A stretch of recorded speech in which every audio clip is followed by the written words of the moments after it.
ओम नमः शिवाय। आज मैं आपको बहुत इम्पोर्टेंट उपाय बता रहा हूँ कि एक व्यक्ति जीवन में कामयाब कैसे हो सकता है। उसके कामयाब होने के उपाय बता रहा हूँ, ध्यान से सुनना सारे मेरे उपाय। आप इंसान जो होता है वो जो उसने अपना लक्ष्य होता है, इंसान को अपना लक्ष्य कभी भी दूसरे को नहीं बताना चाहिए। दूसरी बात, ऐसा करने से लोग आपकी सफलता के रास्ते में अड़चन पैदा करने लग जाते हैं। तीसरा, व्यक्ति को सफलता परिश्रम, रणनीति एवं समय प्रबंधन से मिलती है। तो इसलिए व्यक्ति को परिश्रम भी करना चाहिए, रणनीति भी बनानी चाहिए और समय प्रबंधन भी करना चाहिए। समय प्रबंधन का मतलब होता है उसका टाइम रूटीन वगैरह सब सेट होना चाहिए। और इंसान को कभी भी अपनी कमज़ोरी किसी दूसरे को नहीं बताना चाहिए। अगर आप अपनी कमज़ोरी की बातें दूसरे को बताते हैं तो वह आपका फ़ायदा उठाता है। तो ध्यान से सुने, आपने अपनी कमज़ोरी वाली बातें किसी को नहीं बतानी है। दूसरा उपाय, एक 2 रुपये या 5 रुपये का सिक्का हाथ में ले लो और कुंदकेश्वर महादेव की जय, कुंदकेश्वर महादेव की जय, इस मंत्र का 2 बार जाप करके नाम लेकर इसे पानी वाली कटोरी में रख दीजिए। यह पानी वाली कटोरी आपके मंदिर में होनी चाहिए, ध्यान से सुनो भक्तों।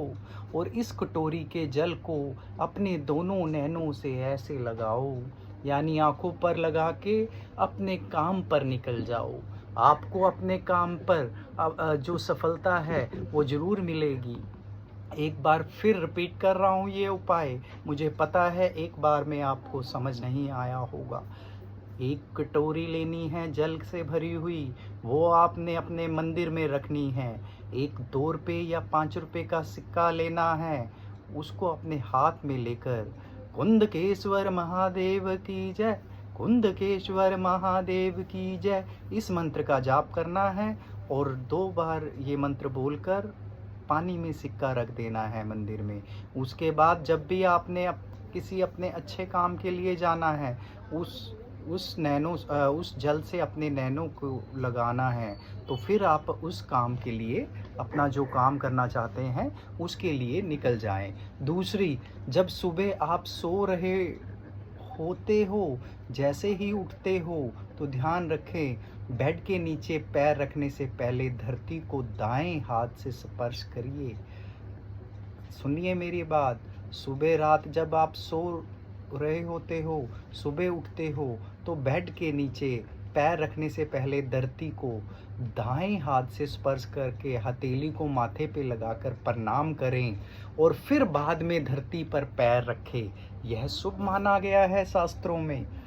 यह इसलिए ताकि हम धरती माता को सम्मान दे सके। हमारा शरीर भी भूमि तत्वों से बना है। धरती हमारे लिए मातृ स्वरूपा है। तल, औषधियाँ, फल फूल, वस्त्र एवं आश्रय आदि सब धरती की ही देन है। ऐसे करने से हमारी आर्थिक तंगी दूर होती है, हर कार्य में हमें सफलता मिलती है। और अगर आप ऐसा नहीं करते हैं तो आपको मन ही मन बहुत बड़ा दोष लगता है।